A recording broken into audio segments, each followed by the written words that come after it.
Assalamu alaikum wa rahmatullahi wa barakatuh. Voici le témoignage de notre frère Abu Salman. Il a 33 ans et il est marié. Alhamdulillah. Il a 3 enfants, dont un qui est né au Maroc. Il tient à le préciser, car beaucoup entendent de mauvaises choses sur les accouchements au Maroc ou ont peur d'accoucher au Maroc par manque de soins ou sérieux, alors que bien au contraire, il y a autant de bons médecins ici qu'en France, voire meilleurs. Il vient de France et est lui-même français. Il s'est converti à l'islam, Allahumma barak. Il a accompli la hijra en juillet 2020.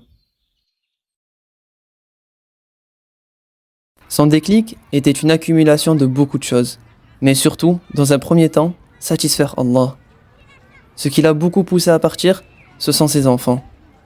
Comment et qui allait éduquer ses enfants, lui ou la France? À tout moment, on peut retirer ton enfant. Il voyait beaucoup de reportages de sœurs. Ceci lui faisait peur. Rien ne va en France. On veut inculquer des choses à nos enfants. Au final, ce ne sont plus nos enfants, mais bien ceux de la République. Un jour, pendant la période Covid, il travaillait dans son restaurant comme à son habitude. D'un coup, avec l'accumulation de tous les problèmes en France, plus le Covid, plus son fils qui allait certainement rentrer à l'école, et plus plein d'autres choses, il a eu soudainement une envie de partir. Il est rentré, puis a réservé ses billets d'avion et annonce à son épouse qu'ils allaient partir jeudi prochain. Elle était choquée, mais contente. Une semaine plus tard, il a débarqué au Maroc avec toute sa famille, alors qu'une semaine avant, personne, ni lui-même, ne savait qu'il allait partir faire la hijra. Et ceci a été la meilleure chose de sa vie, subhanallah.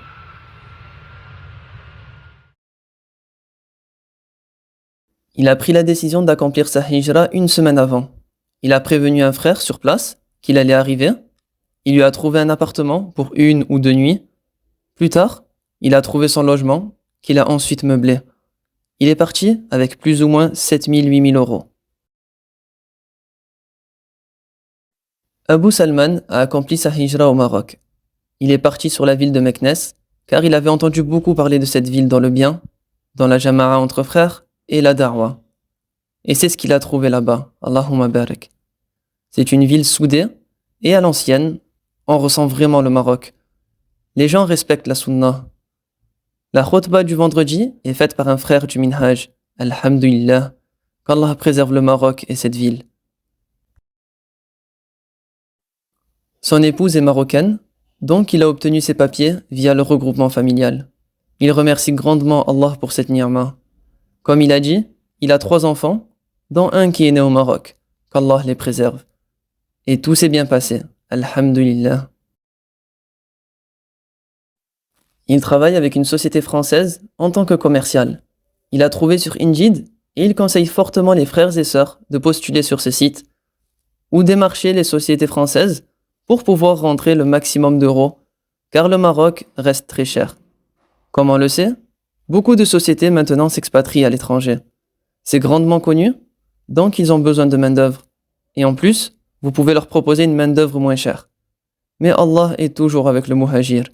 Il ne dit pas que c'est facile, mais si on fait les causes, Allah sera toujours là.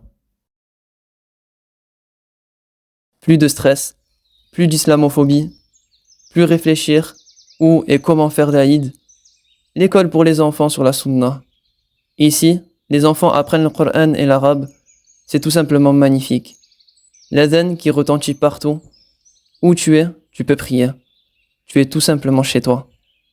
Le beau temps toute l'année, ça joue sur le moral. Les beaux paysages du Maroc ainsi que l'hospitalité. Vous entendez tout ce qui se passe en France? Alors n'hésitez plus une seconde à partir. Retournez chez vous, dans vos racines. Bien sûr, il faut être malin et perspicace et bien préparer sa hijra. Il ne faut pas non plus attendre d'avoir 30 000 euros sur le compte, mais voilà, ne pas arriver au Maroc non plus les poches vides. Il faut quand même de l'argent pour l'installation et les premiers mois, surtout si on arrive sans travail, car ça coûte assez cher et l'argent part très vite. Aussi, vite s'adapter à la méthode de vie marocaine pour les courses, et pas tomber dans l'erreur de faire des courses à Marjan ou Carrefour, car ça coûte très cher, plus qu'en France même. Ne pas avoir peur ou se faire ouest-ouest par ses proches et sa famille là-bas. Des phrases comme « tu vas pas y arriver », c'est pas comme en France etc. Tout ça est faux. Au Maroc, il y a tout. Nourriture, médicaments, médecins, etc. Et mieux qu'en France même. Après, il faut l'argent car tout est payant. À part si tu trouves un travail avec contrat, et tu auras la CNSS, qui est l'assurance maladie ici. Tu auras donc les remboursements. Plus précisément, tu te feras rembourser une partie de tes consultations et médicaments, et tu peux même avoir les aides pour les enfants. 300 dirhams par enfant, masha'Allah. Vous vous sentez en sécurité. Tout le monde fait des doigts pour toi, tes enfants, etc. Même les drogués, ils cachent leur drogue en passant le salam et en s'excusant. Ils ont honte alors qu'ils sont plus âgés que lui. Pas comme en France, où plus aucune personne te respecte, et te disent même des phrases, comme par exemple « Qu'est-ce qu'il veut le frère Muse ?» Allah al-Musta'an. On a perdu toutes les valeurs en France. On vit qu'avec des sauvages. Ceci est vrai, même un rappel, il se moque de toi. Alhamdulillah, au Maroc, tout le monde te respecte. Après, comme partout, il faut faire attention. Il y a toujours 2-3 mal intentionnés ou voleurs, mais c'est peu. Le Maroc est très développé maintenant, et pour Abu Salman, c'est le meilleur pays d'Afrique. Qu'Allah préserve le Maroc.